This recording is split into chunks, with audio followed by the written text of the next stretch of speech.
Sayyiduna Syekh Abdul Qadir Al-Jailani dalam kitabnya Al-Ghunyah, beliau menyatakan, wa man tasaddaqa fi hadhil ayyamil ashri bi sadaqatin ala miskinin faka'annama tasaddaqa ala anbiya'ih.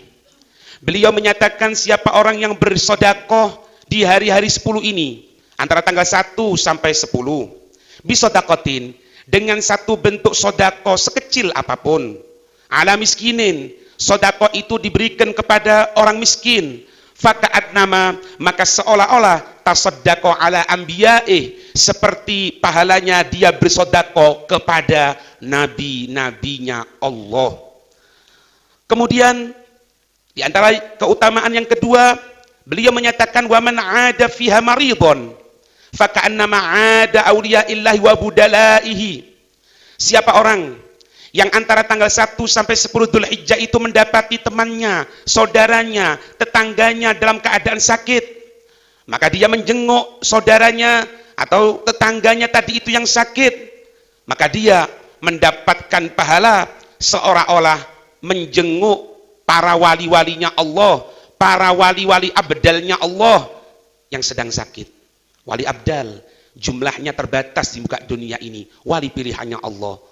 Dalam kitab Bushrul Karim dikatakan bahwasannya untuk menjenguk orang sakit itu meskipun sakit mata, itu sunnah untuk dijenguk. Kemudian keutamaan yang lain, beliau melanjutkan, wa man syayya'a janazatan faka'annama syayya'a janazata syuhada'i. Kalaupun antara tanggal 1 sampai 10 tadi itu ada jenazah, kemudian dia mengantarkan jenazah tadi itu, mensolati jenazah tadi itu, mengantarkan jenazah tadi itu ke kubur, maka seolah-olah dia mengantarkan jenazah orang-orang yang mati syahid.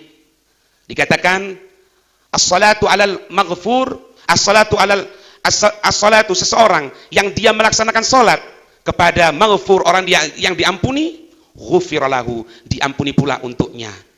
Jadi kalau sekarang ini, nasallallahu salam al-afiyah, ada jenazah misalnya, kita hadir, kita mensolati, seolah-olah kita ini mensolati orang yang mati syahid, orang yang diampuni oleh Allah, mensolati orang yang diampuni oleh Allah, jenazah yang diampuni oleh Allah, maka yang solat juga mendapatkan pengampunan dari Allah.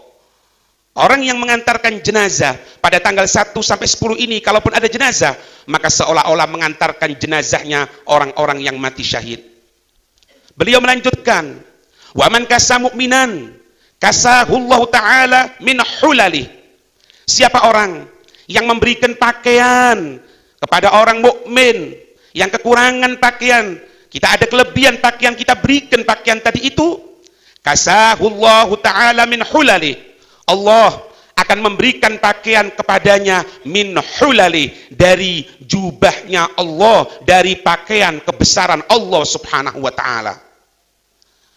Beliau melanjutkan, waman latafa fiha biyatimin latafa Allah ta'ala bihi fil qiyamati tahta dhilli arsyih.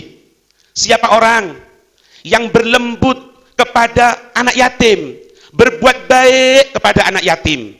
Yatim, seseorang yang ditinggal wafat oleh ayahnya dan dia belum dewasa. Ada pendapat yang mengatakan yang ditinggalkan oleh ibunya dan dia belum dewasa. Kita berlembut kepada dia, kita senangkan hatinya dia, maka latafallahu ta'ala bihi, Allah akan berbuat lembut kepada orang tersebut fil qiyamati, di hari kiamat, berupa apa? Tahta dhilli arsyih, orang tersebut akan berada di bawah naungan arsy-Nya Allah subhanahu wa ta'ala, dipayungi oleh Allah dari sengatan terik matahari di mahsyar kelak, diberikan payung berupa arsy-Nya Allah subhanahu wa ta'ala. Beliau Syekh Abdul Qadir Jailani melanjutkan, wa man hadara majlisan min majalisil ilmi. Siapa orang yang hadir satu majlis dari majlis-majlis ilmu pada tanggal 1 sampai 10 ini, siapa orang yang hadir dari satu majlis, dari majlis-majlis ilmu, faka'annama hadara majalisa anbiya'illahi wa rusulih, maka dia seolah-olah pahalanya hadir di majlisnya para nabi, hadir di majelisnya para rasul, seolah-olah kita hadir di majelisnya Nabi Muhammad SAW, hadir di majelisnya Nabi Ibrahim alaihissalam. Apa yang menyebabkan penghalang kita sehingga kita menyia-nyiakan waktu? Hadir di majelisnya Nabi Ibrahim alaihissalam. Apa yang menyebabkan penghalang kita sehingga kita menyia-nyiakan waktu tanggal 1 sampai 10 Dzulhijjah ini? Masihkah ada dalam diri kita, aku capek, aku harus kerja, aku ini, ditinggalkan majelis ilmu, padahal ini waktu yang mulia, diberikan pahala oleh Allah, seolah-olah dia hadir di majelisnya para nabi dan para rasul.